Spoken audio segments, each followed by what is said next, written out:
I am Jim Collison, and live from Omaha, Nebraska in the Gallup office in Singapore. This is Gallup's Call to Coach, recorded on May 12th, 2015.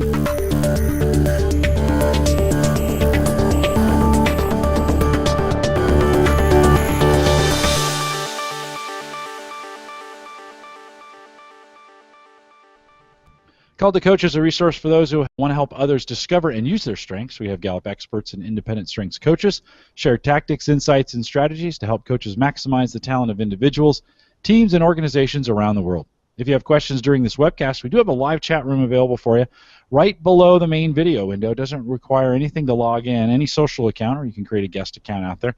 Best way to get into the program if you're going to join us live. If you have recorded or if you have questions about this, maybe you're watching the recorded version, and you have questions about custom strengths coaching solutions for small, medium, and large organizations, feel free to contact us. You can just do that with an email, coaching@gallup.com, or use the contact form right there on the page on the coach's blog. If you haven't seen that yet, you can check that out too, coaching.gallup.com. Don't forget to visit the Gallup Strengths Center. That's just gallupstrengthscenter.com for all your coaching resources and Strengths Finder training needs. You can also catch the video on both streaming and downloadable audio for offline listening to past shows if you want to recapture your time in the car, in a train, or on a plane. A great way to catch our information that's there. All the links, including the links to our mobile apps, are available to have your top 5 at your fingertips. It's all available on the coach's blog. Again, go out to coaching.gallup.com. Sarv Atri is our host today. He works as a strengths evangelist in Singapore. And Sarv, it's always great to see you, and welcome to another Call to Coach.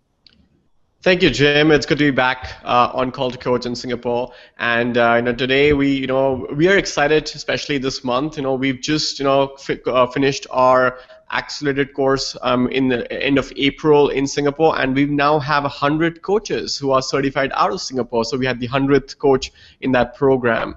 And talking about coaches, actually, today we have a special guest, Alex Wong, and he's one person who brings coaches and people who want to talk about strengths together. He's actually the founder of the first and only meetup group now known as the Strengths Finder Singapore Network in Singapore.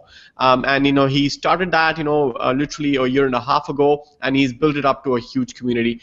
He works with individuals and large groups, and today we'd love to hear from him. So Alex, thank you so much for joining into Call to Coach Singapore edition.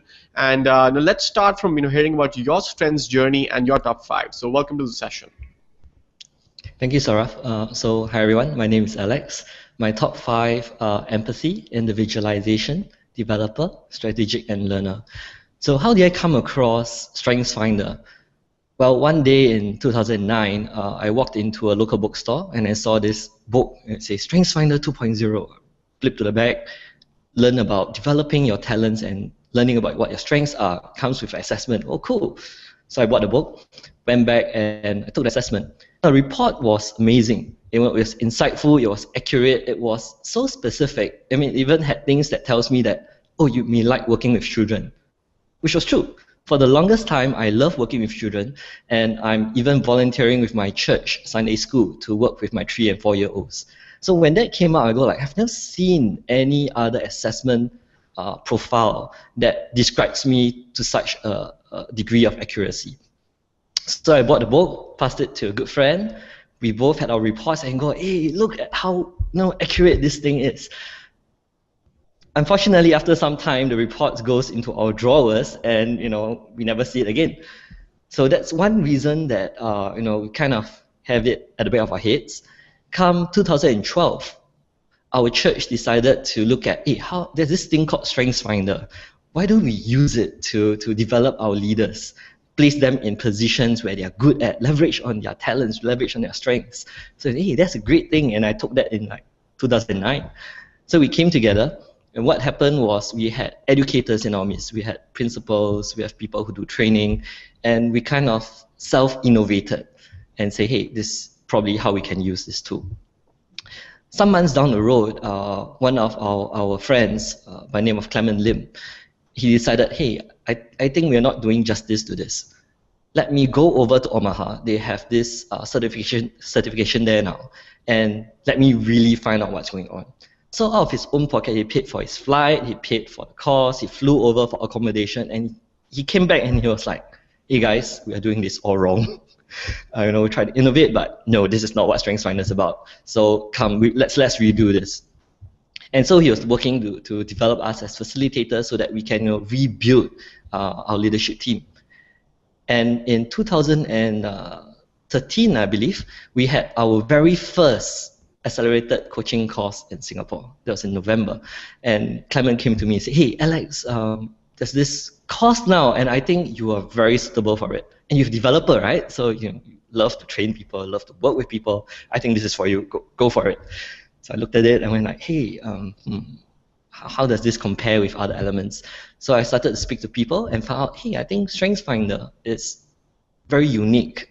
It helps a person to drive towards performance at tasks, and that's what really differentiates it from everything else. So I took the step of faith. I went for the course and got to know Saurav, got to know the Gallup team, and the rest is history. And from then on, I realized that hey, this 4.5 days of the course itself, it's so condensed, but there's so much more depth and so much more that we can do with StrengthsFinder. So from then on, I started to look at hey, what are some ways that I can actually start implementing this to share with people. And I didn't really want to have people get the same experience as me in 2009 to go through an assessment, get a firework kind of experience to say, hey, this is so fantastic, and then do absolutely nothing about it. And that's where I started the Meetup group, really to provide a platform for people who have taken StrengthsFinder or interested to learn about strengths to come together and learn from each other. And the interesting thing about this is through that, I get live examples of every talent team. We can read about it from the books. Gallup does a fantastic description of all the talent teams.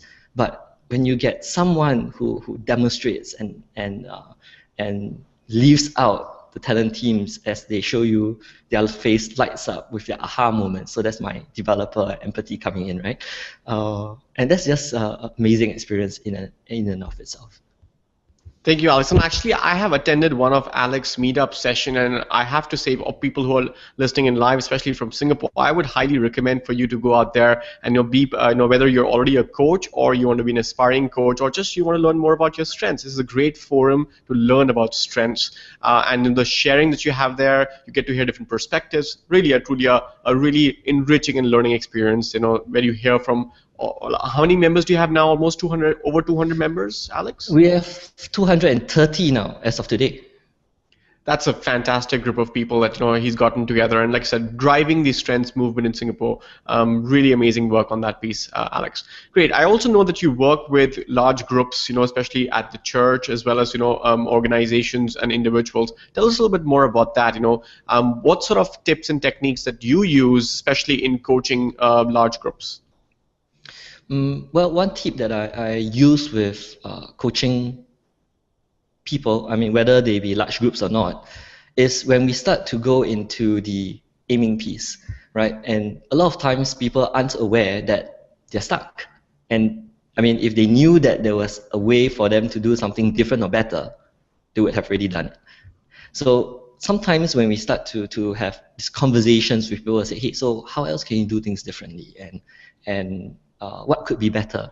Most of the times they give you a blank look and go like, I'm really doing this, and I'm getting people to do these other parts, but they don't do anything about it. So what can I do? And I'm doing whatever I can do. And I realized that one way to get people unstuck from what they're thinking is to give them a scaling question.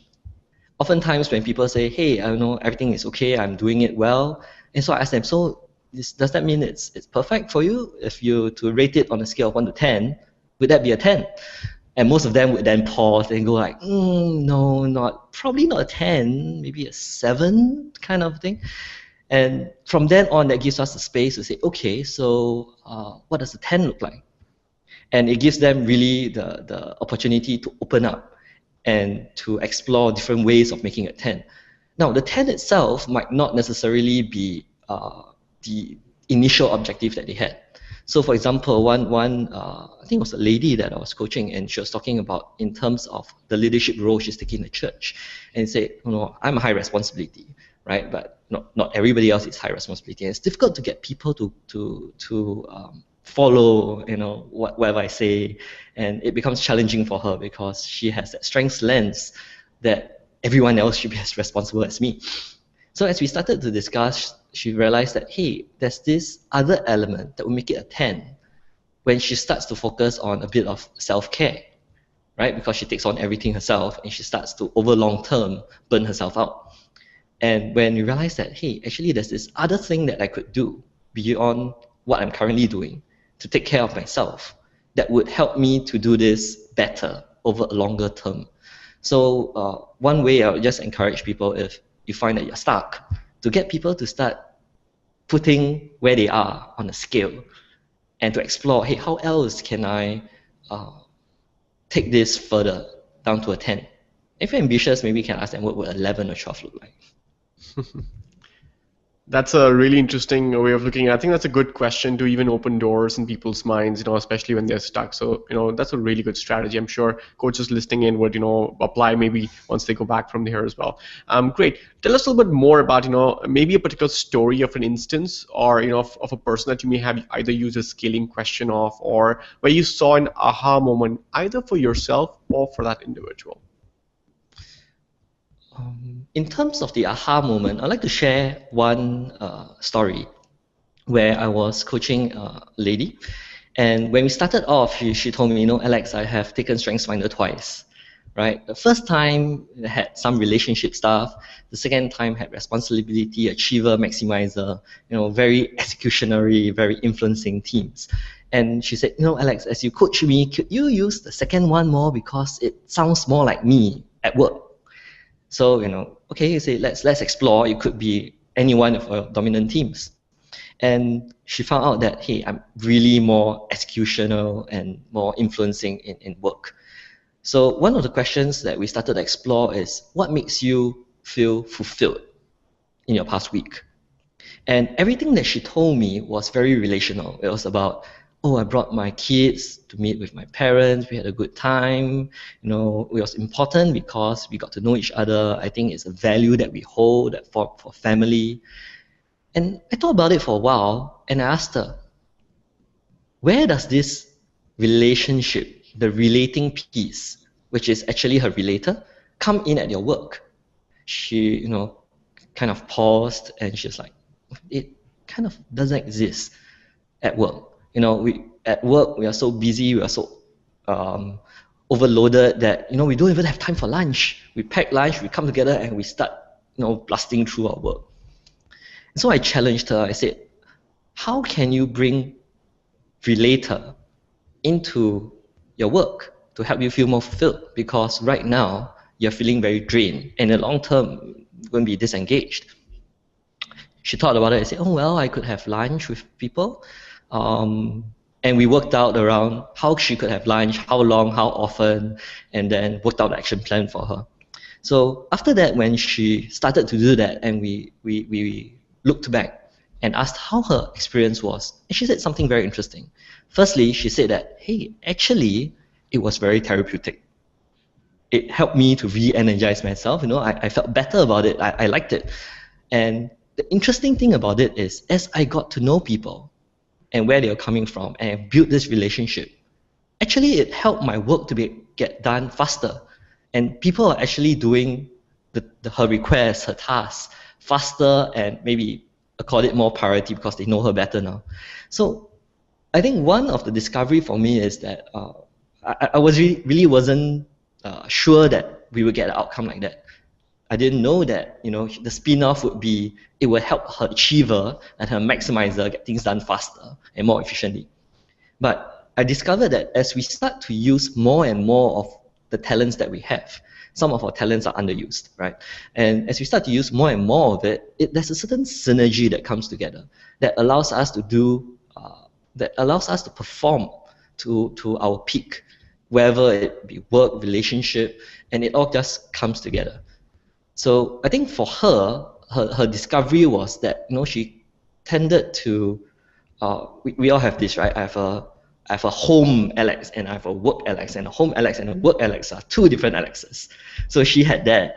And we realized that sometimes we are a whole person and we can't really just divide ourselves that way. So when she brought the relator aspect of herself to work, that really made all the difference for her. And that was really an aha moment when I saw that impact that it made for her.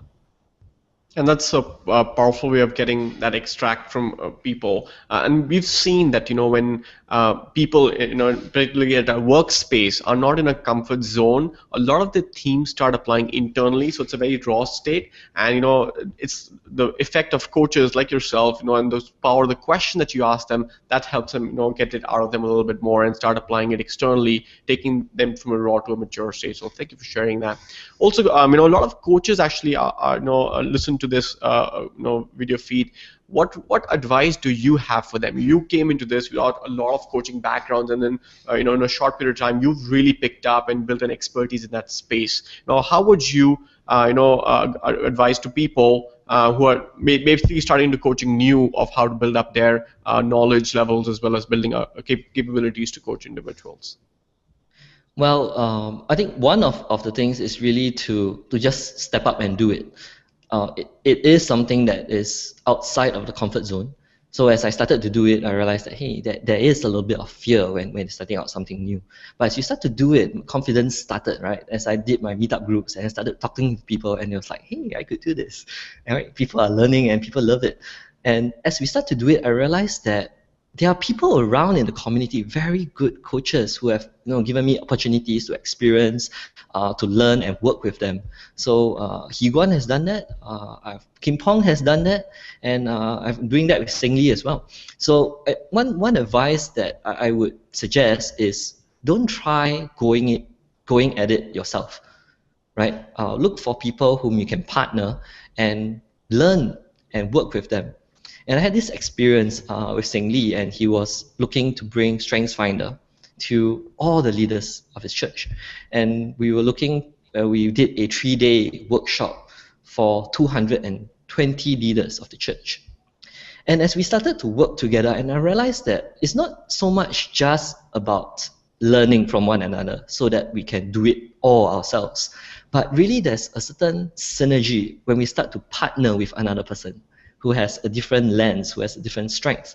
So I have empathy, individualization, developer, right? In a large crowd, I like to speak to an individual, I like to go deep, and I lose the crowd sometimes because I like to individualize. So Seng Lee has maximizer, he has connectedness. He will take that particular incident and he will expand it to the rest of the group. He will then make it relevant to everyone. So as we started to do that, there's kind of a dance between the two of us, as we did this workshop together, and it really complements the way that we delivered the material, the way that we help people to name, claim, and aim for 220 packs. And the power really, and I discovered, is that the whole is really greater than the sum of its parts. And when we get there, it's an experience that's amazing experience, because now I'm doing something that I know I probably couldn't have done it myself. So wow. I think that's really one learning point that I've made for myself. Beautiful. Also, especially this workshop that you said of 220 people, that's a big audience to conduct a workshop with. How did your synergies with Seng Lee, and how were you able to execute it? How did you structure the program, and how did you roll it out over 3 days? What did it capture? We were very focused on what we wanted to do. So in a faith-based organization, certain philosophies are somewhat different, right? In StrengthsFinder, we do know that we have strengths that are in us, that are innate, patterns that allow us to do what we do well. At the same time, from a Christian perspective, we also recognize that, hey, our strengths are a gift from God. And we also recognize that the joy of the Lord is our strength. That it's not so much just internal, but there's also a spiritual aspect of things. So we are really looking at how do we bring in the objectives of a faith-based institution as well as a tool that helps people to understand, discover who they are and their design, so that they can best meet objectives of the faith-based institution. So as we started to craft out and work together, me being developer, individualization, I kind of packed in a lot of things.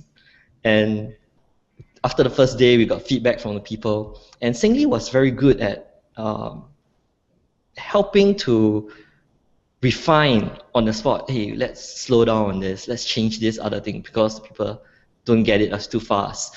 And we really refined the materials along the way. And I thought that was amazing because my strategic works in such a way that I kind of explore all my options. I found, hey, this is the best way. Let's do it this way.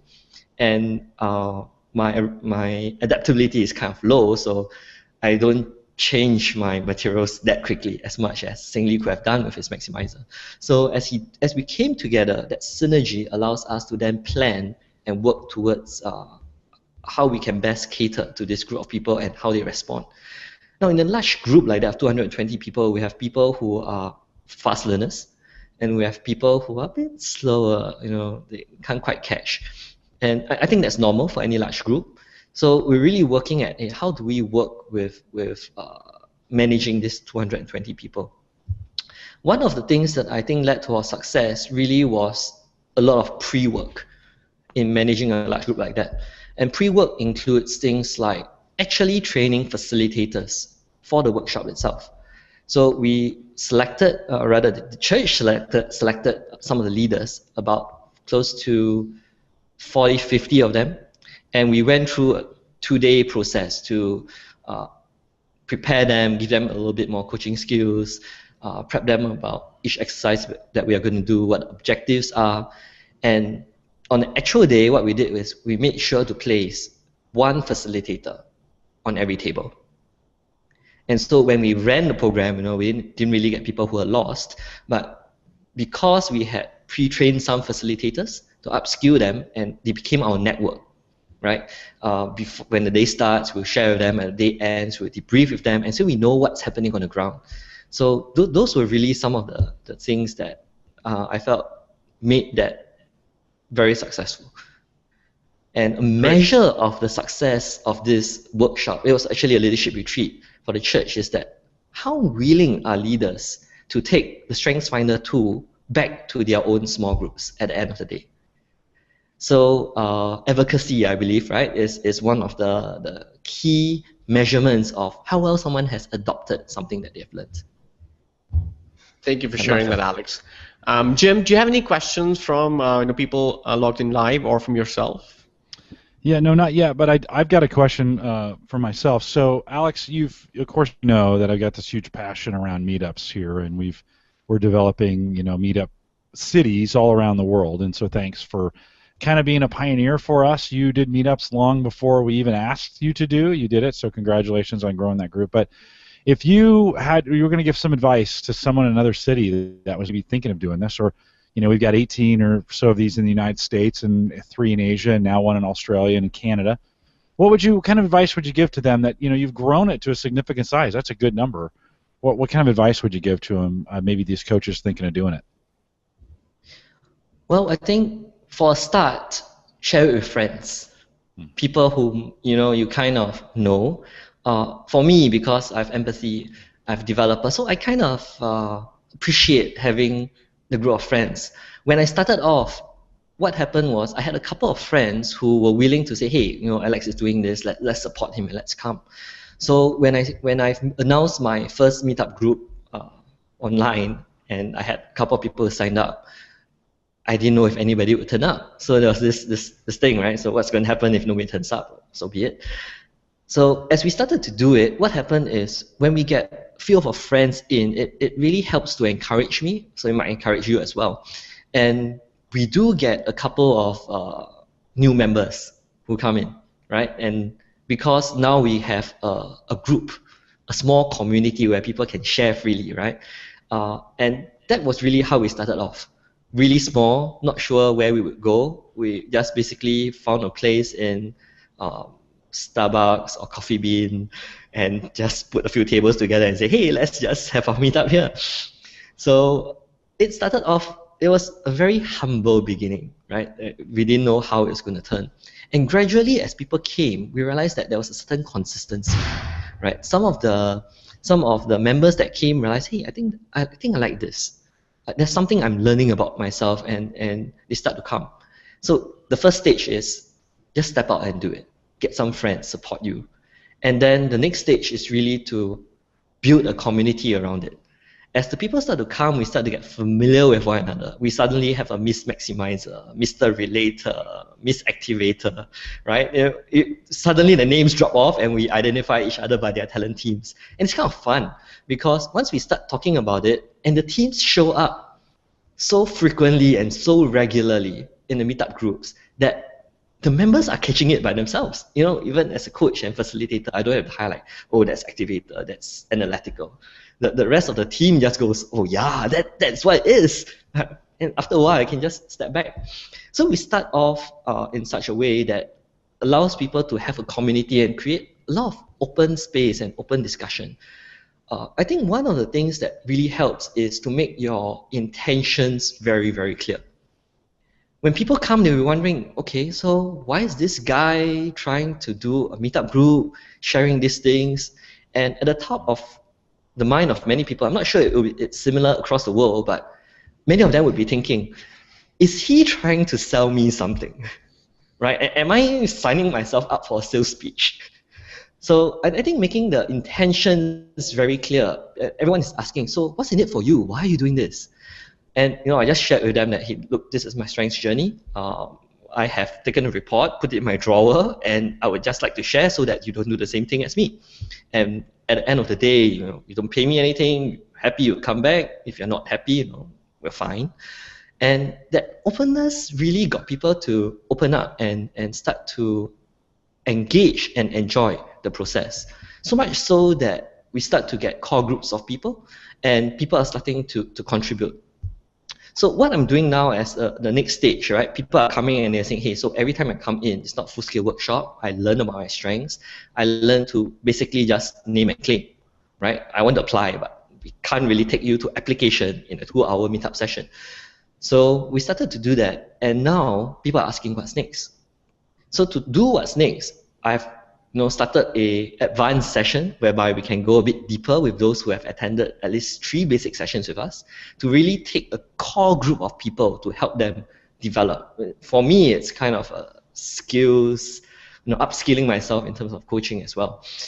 And for them, they get value, and they're really people who will come back and contribute. So I've started this other thing that I call the talent showcase.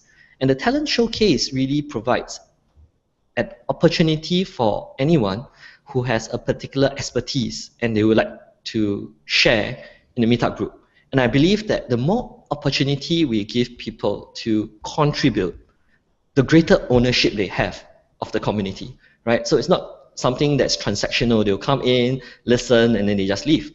But once I start to be invested myself and say, hey, look, I can do this. I'm good at helping people discover their passions. Right? So I've had someone who come in and he did a Pursue Your Passion talk just a couple of days back. And the response was amazing. I was looking at it, okay, that's great.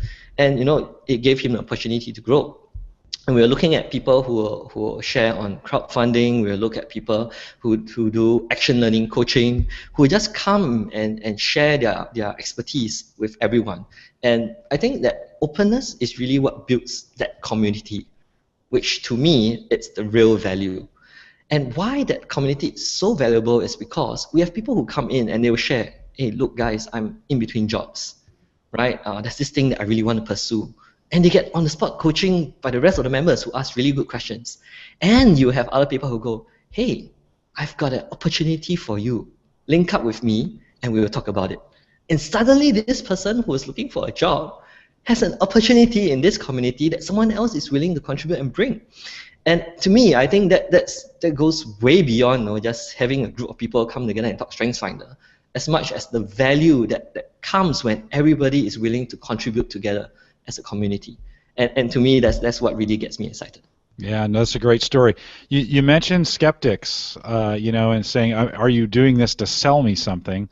In Singapore, is the culture is the culture there generally open to those kinds of things? Because not all cultures are the same in that. There may be some that are more skeptical, or they wouldn't come out for a meetup. Would you say Singapore is more open to that or more closed to that? And how hard do you have to work when you think about kind of advertising this meetup? Is there a cultural barrier you got to get through to get people just to show up? I think that I'm not really sure how to put it. I think there's a certain genre of people who we tend to attract. I did a team greet for all my meetup members. Want to guess what's the highest talent team? Achiever, maybe activator? Also Nope. relator. Nope. Learner. Yes. Highest one for my entire meetup group that stands high above every other theme is learner. And all of them are here because, hey, I look at the meetup description, talk about learning about my strengths, developing. High learners just naturally gravitate to the meetup group. And so that's what I get. I get people who are very open to learn, and because of their willingness to learn, that community really grows that way. Now, the next question then is, how do I then get the meetup group to continue to grow beyond its current stage? It's through word of mouth. And so I asked them, who else do you know that might be interested in this? Why don't you invite them to come, right? The other way that we do it is also talent showcase that I spoke about. Now, as people start to share their expertise, what happens? Their friends, their communities, and their people come in to support them, right? So that's another way to reach out to the social circles of our members to say, hey, look, I'm going to do this passion talk. Would you like to come and support me? I'm going to do this talk on crowdfunding. Those crowdfunding people, would you like to come? As they come and we start to weave in a little bit of strengths, that's when some people will start to pick it up and say, hey, I didn't know about this Strengths Finder thing. What is it about? Let me find out more. So that's really one way that we are starting to learn to grow the community. And I'm also a bit selective over, or rather not selective, I'm a bit protective over the community, right? I am also trying not to have people to come in to use it as a platform to sell. And thank God that the community we have is a very good group. I have one of my members, and she does a meetup group of her own. And she told me that she had a member who came to a meetup group trying to sell bandung water. So bandung water is syrup water, And this gentleman, I'm not sure how old he was, came to the group and started saying, hey, would you like to buy my bandung water? And she was like kind of stunned that people do that. And I've never had that problem with my meetup group. I've had very, very good people who have come to learn, to contribute, to explore. And it's just growing simply because of the community and the value that we bring to them. Yeah, well, it sounds like you set, going back to a point you made a minute ago or 2 minutes ago, that you set very, very clear expectations up front about what this group is about. So, I mean, it sounds like those expectation setting of being, hey, we're not here, this is a group to gather around strengths and to work on that. I mean, that to me, that seems like it's the key in people just not coming to do whatever their agenda is, right? I mean, would you say that setting those expectations was important? Yeah, actually, I think you're right, that as we planted expectations, I think if anyone had ideas of coming to sell, I don't know, maybe like insurance, they might go back. I've never had that happen. So I think the expectations of what the group was is really probably one of the keys that allow us to maintain and control the group. The other thing that I think helps is, first we make a promise to people and say, hey, look, this is what the group is about. And then they'll observe if that promise is delivered. So it's really the delivery of the promise over time that allows people to say, hey, now I believe that this group is really a community. You're not really trying to sell me something. You're not really trying to, have some weird ulterior motive. And that's why when that happens, it kind of just blooms. And I like that. I don't do a large meetup group where I have 80, 100 people. I mean, I probably couldn't even get 80, 100 people. But having my small group of 15, 20 people that comes every month, that itself, I think it's a lot more valuable to me. Yeah, and I think even if you did have somebody come do that, you could probably pull them aside pretty easily and just say, hey, that's not what our group is about. We're trying to do this. So that's a technique that works well.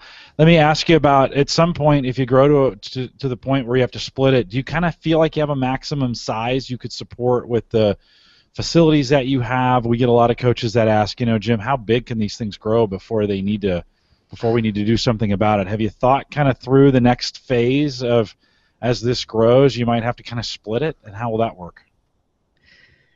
Yeah, you hit the nail on the spot for that one. Well, our group is really growing, and there was once we even had people who, open the door, oh, the room is full. So you're like, okay, let's go shopping. So he went off shopping with his wife, and we were like, yes, we do need to start growing the group. So we use a small meeting room right now in the cafe. Now the constraints we have really is cost, right? So we want people to be able to come in, buy a coffee, have minimal contributions towards the cost of a room, and have a productive time. If I were to grow this team beyond the size of that room, I now need to book a seminar room or function room. And those places aren't cheap in Singapore. And that would drive up costs, and people probably may or may not be willing to come and contribute. So that is really one of the constraints that we have, trying to make it as affordable as possible.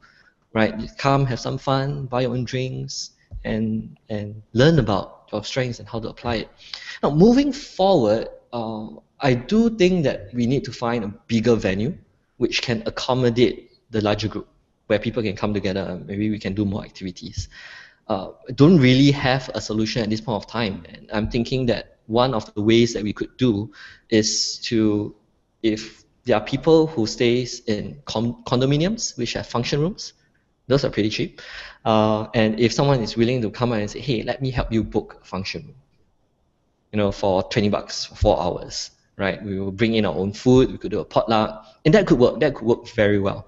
It's just a matter of how do we make sure that we can control, we have someone who is willing to do that on a consistent basis, because consistency is a very important aspect of the meetup group. If I were to change the venue every month, people get confused. Mm-hmm. So if I can find a venue that someone is willing to say, hey, look, I could do this for you every month, book this function room for you. Oh yeah, then I think one way is that we could start shifting there, and people will start to know that, hey, okay, the next meetup group is going to be at this condominium in this function. And that consistency is key in helping people really get into routine, get into the groove, and really know what's happening. I currently have 2 venues that I use. Both are cafes, and I've had people who went to the wrong venue. And it's like, oh, I didn't know, but even though it was already on the meetup group. So having a stable venue, I believe it's really one of the things that we need to do to have the meetup continue to grow. Yeah, or do multiple ones in different spots throughout the month, right? That's another way. Smaller, multiple ones gets it there too. Andy's out in the chat, and he's asking me if you've ever had a member of your meetup ask you to come and do a paid event as a coach in a company or an organization. I have had more of those requests coming from the 3-day leadership retreat which I did, whereby they have actually gone through the full suite of programs. I have also had a couple of people approach me to do workshops through the meetup group. Not that many. I had this gentleman, I think he does property if not wrong. He came up to me. He didn't do his strengths finder assessment. And so we were kind of worried, for 2 hours he was quite quiet, just observing. And it's like, is this guy disengaged? But no, he came up to me after that and said, hey, Alex, I think what you're doing is very good. I think that insurance agents would probably appreciate and use it very well. So you should do this for everybody. I'm thinking of doing this for my team, probably not in the immediate term, but maybe 2 months, 3 months down the road. And I'm thinking of making it compulsory for my team. So yeah, we do get a couple of requests for people to do paid ones. But I think the crowd that I'm attracting are generally people who want to come and learn, but not necessarily well, doesn't necessarily have a spin-off to a paid gig. Yeah, good. Sarv, that kind of covers it from the chat room. Anything you want to kind of cover as we listen for landing? Sure. So I think just one thing to add to Alex, I think one thing he does really well, he's a great glue into Singapore meetup society. He gets everybody on a WhatsApp group, and I'm on that as well. And there's so much of buzz, and there's excitement all around the clock. And you can see these great posts coming in, people sharing their stories. That's a great way that Alex has been able to glue everybody together here. So keep doing that, Alex. I love reading all those posts that come on that WhatsApp group as well. With that, Jim, just know that we have actually our accelerated strengths coaching course coming up in June from 8th till the 12th of June in Singapore. So if you're interested, you can reach out to us or just write to us at coaching@gallup.com. All our resources are available. All the course details are available on our website at www.gallupstrengthscenter.com. That's it from my end, Jim. And thank you so much, Alex, for joining in. It was wonderful hearing all your stories, and continue to do the great work with the meetup groups in Singapore. And I look forward to joining some of them in the future as well. Thank you. Jim, back to you. Yeah, Alex, I'll say thanks as well too. You have been hanging out with me as long as we've been doing these webcasts. You were one of the first ones I met, I think, in a chat room somewhere as we were doing these programs, and kind of followed you through your journey there in Singapore, and it has just been great to watch that. I think you kind of gave a primer today on how to do meetups and how to do them well. You're always available on our Facebook group, so if coaches are watching this and they want to dialogue more with you about this or have questions, I think you've got a lot of wise advice to give to them. I'd ask them to join our Facebook group. So go to facebook.com/groups/call2coach with the TO, called CALLED-TO, and then coach on that. You can join us. All those links are available on our coaching blog as well. The one address you should know is coaching.gallup.com, and we have all the social media and YouTube, Facebook, all those things are out there as well. Love to have you join us out there for those resources. A lot of them are free and available to you. And, of course, these meetups are a great way. We're trying to get 100 of them going around the world. We're at 21 as of today, and so I've got a big goal. If I want to get to 100 by the end of the year, we have a big goal to do, and I think I can do it. I think I can. So you guys, I'm gonna try and get this done. But Alex, again, thank you for being out there and doing those as well. Of course, Sarv mentioned this. We'll remind everyone to take full advantage of all the resources we have available at the Gallup Strengths Center. Just to go to GallupStrengthsCenter.com. I mentioned the coaches blog as well. We have brand new iPhone and Android apps that are not enough people are taking advantage of. And you could just hit either the Play Store or the iTunes Store and download. Just search Strengths Finder. If you're having trouble remembering what those are, you can log in with the email address that you took the assessment with, and they'll be available to you right there on my phone. I use it. You'd think I've worked for Gallup for 8 years, and I know my top 5. I got it nailed down. But I always pull the phone out when I've got that. I come and log in with my phone, and I show people, there's my top 5 right there. It's a great, I should say, like right there. It's a great way of doing that and remembering it. If you can't remember what your top 5 are, take a screenshot, make it your lock screen, or make it your background, and you'll always have your top 5 close by. We've got those available for you. Of course, those are free as well. We want to thank everyone for joining us today, and if you enjoyed it, please share it. We'd love to have you send this out through your social networks. Alex, we're going to make sure that we talk about meetups in this, and the title and everything that we do. A lot of coaches are going to come to you and say, how do I do this meetup stuff? So if you found it helpful, share it, and we look forward to the next Call to Coach next month. And with that, we'll say goodbye, everyone.